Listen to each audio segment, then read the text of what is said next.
Nosotros vamos a seguir con más entrevistas en este caso que tiene que ver con la generación de nuevas propuestas y de nuevos espacios interesantes y necesarios también, sobre todo pensando en los sectores sociales por ahí más relegados, en este caso puntual que tiene que ver con la inclusión y con derechos humanos que tienen que ver con la educación, un derecho tan básico como es ese y que tiene que ver específicamente con los sectores de travestis y trans también en la provincia de Santa Fe en este caso, para charlar acerca y para conocer un poco más acerca de cómo se van a instrumentar cada uno de estos espacios. Ya está con nosotros Víctor de Bloch, secretario de Educación, y Nerea Tacari, directora provincial de Políticas de Igualdad de la Secretaría de Estado de Igualdad y de Género también, y ya están con nosotros aquí en ATP. ¿Cómo están? Bienvenidos. ¿Qué tal? Muy bien, muchas gracias. Bueno, en principio, coméntanos un poquito de qué se trata estos espacios que ustedes proponen, en principio para la ciudad de Santa Fe, ¿no? Sí. Nerea, ¿querés empezar? Sí, claro. Cualquiera. Bueno, un poco esto que vos recién bien decías es un espacio educativo focalizado para personas trans, travestis y disidencias. Tiene que ver con garantizar un derecho fundamental, un derecho humano es como es la educación secundaria.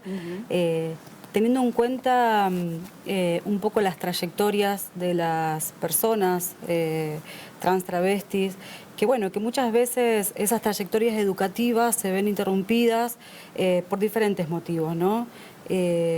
Aún hoy, todavía en las instituciones educativas, las personas trans travestis siguen viviendo, siguen sufriendo múltiples discriminaciones, lo cual hace que no termine siendo una institución que incluya, sino que excluya.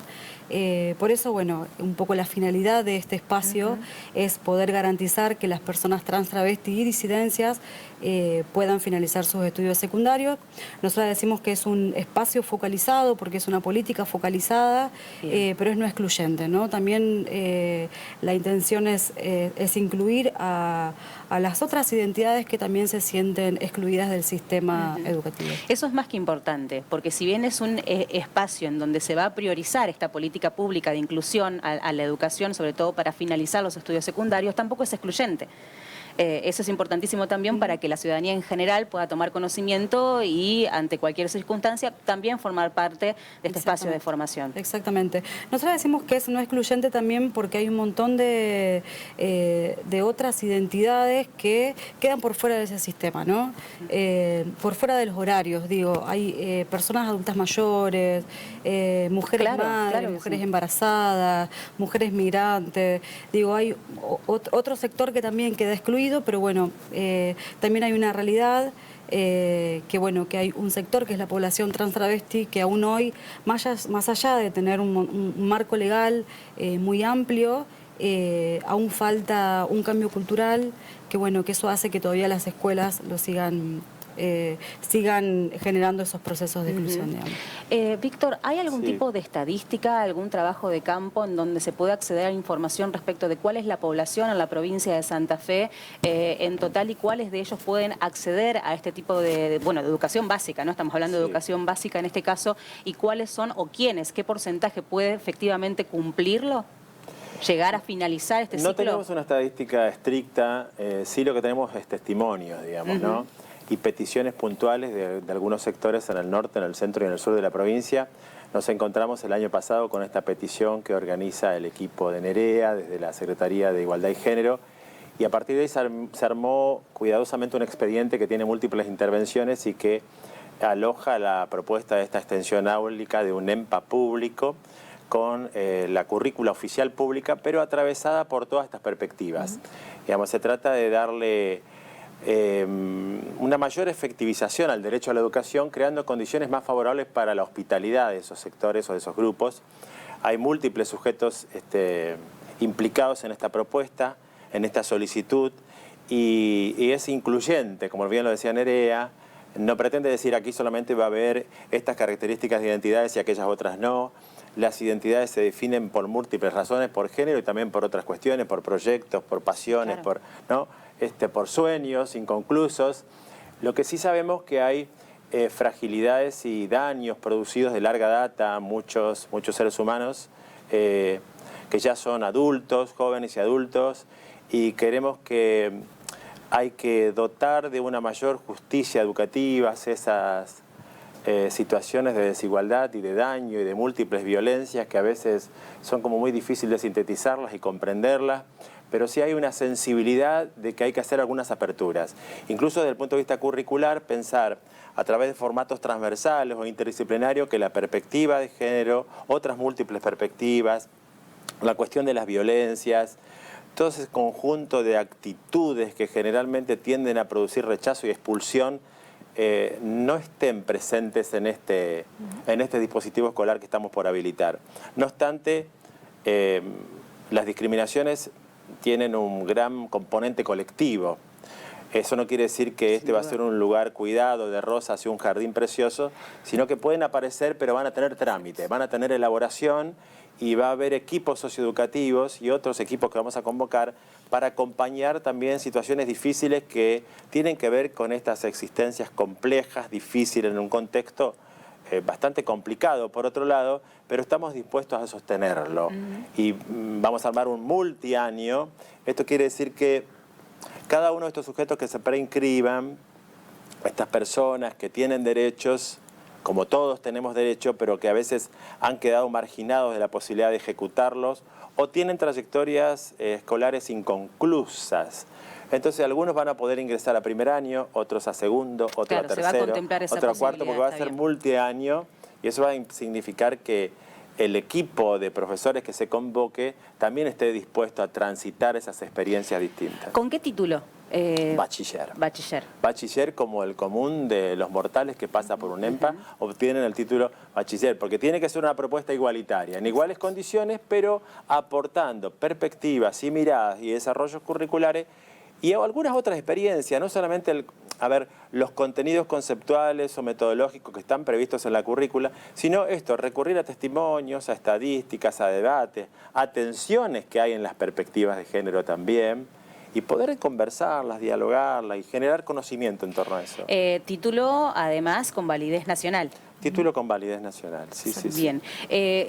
Todavía esto no está en funcionamiento. ¿A partir de cuándo ustedes entienden que va a poder ser una realidad y bajo qué modalidad en principio sería? Bueno, en principio el Gobierno de Santa Fe lo que ha hecho a través de la Secretaría de Estado y del Ministerio de Educación, generar una preinscripción, que ya sabemos que hay 30, 40 ya interesados, vamos a habilitar hasta 50, se hace la inscripción definitiva y en una fecha de abril va a empezar la experiencia. Bueno, interesante también. ¿Qué han podido recuperar, Nerea, de estos testimonios que recién hablaba también Víctor, en relación a las historias, ¿no? Y la verdad que múltiples testimonios, digo, y tampoco no es el mismo testimonio el que pueda expresar una compañera acá en la localidad o en el centro que los testimonios del norte de la provincia, ¿no?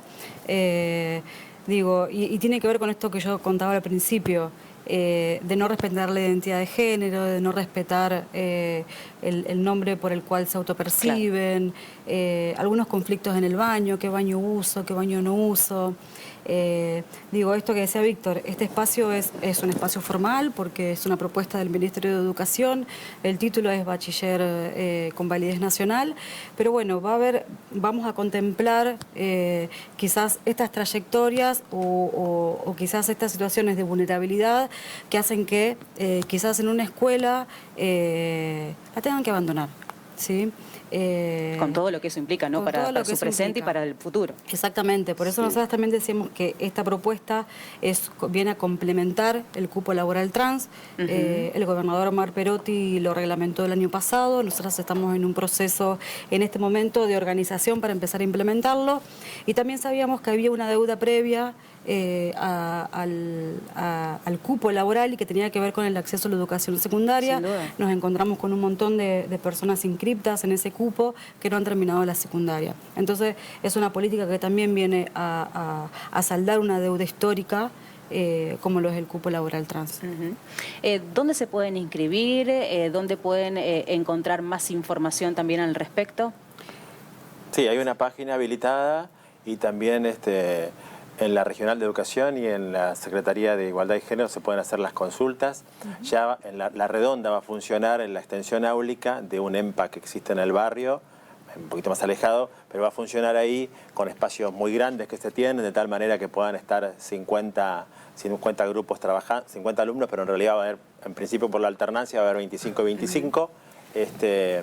Y toda la apoyatura que se le va a dar, andamiar la experiencia, no poner andamios a los costados desde lo socioeducativo, desde el trabajo sobre lo ideológico, sobre lo jurídico, porque también situaciones que ellos mismos viven sin identificar procesos, se pueden hacer pequeñas narrativas del trámite judicial que ha tenido alguien con un asunto personal, pero llevarlo a términos de elaboración colectiva. Entonces el saber académico se nutre de la experiencia práctica, vivencial, y de directa. las experiencias de cada uno. Claro, las experiencias de cada uno que tienen que tener lugar y escucha, mesa para el debate, o para escuchar o para hacer silencio en algunos momentos, porque a veces se trata de situaciones muy graves o muy difíciles de comunicarlas, pero bueno, va a ser un EMPA distinto, supongo, y no los vamos a dejar solos para que esto funcione bien. Por último, ¿en cuánto tiempo ustedes entienden que un proyecto de estas características podría también implementarse en el resto de la provincia? Y esto es una prueba piloto, ¿sí? Nosotros lo vamos, es una primera experiencia acá, que seguramente va a salir bien porque hay mucha expectativa. De hecho, este espacio y esta política se construyó con los colectivos, con las organizaciones. Hubo respuestas muy positivas en relación a esta decisión de este EMPA inclusivo. Y nosotras pretendemos que el año que viene podamos extenderlo también a otras localidades, ¿no? Agregar algo que me parece importante, que para nosotras pensar este espacio viene a saldar una deuda histórica. Es una política urgente, sin duda. Pero que también nosotras en simultáneo vamos a estar formando y capacitando y trabajando con los EMPAs, con los directivos de los EMPAs, para que también, las personas que quieran seguir asistiendo a los EMPAs tengan o cuenten con profesionales con perspectiva de género que también hagan de un EMPA más inclusivo, ¿no? Entonces, en paralelo es pensar en una respuesta más focalizada, en poder dar respuesta a algo que ya no puede esperar, y lo otro tiene que ver más con un cambio cultural que es a lo que apuntamos desde el gobierno de la provincia, de que todas las escuelas sean inclusivas, ¿no? Pero las compañeras no pueden seguir esperando. Sin duda que no, pero el cambio cultural también previamente tiene que ver con un cambio educativo. Sí, porque es la educación la que tiene que poner sobre la mesa determinados debates y estar dispuesto a producir una política que traiga más justicia. Exactamente, es así. Víctor, Nerea, muchísimas gracias por estar acompañándonos y bueno, felicitaciones por estas políticas públicas que, como ustedes decían, son más que necesarias. Muchas gracias. Muchas gracias.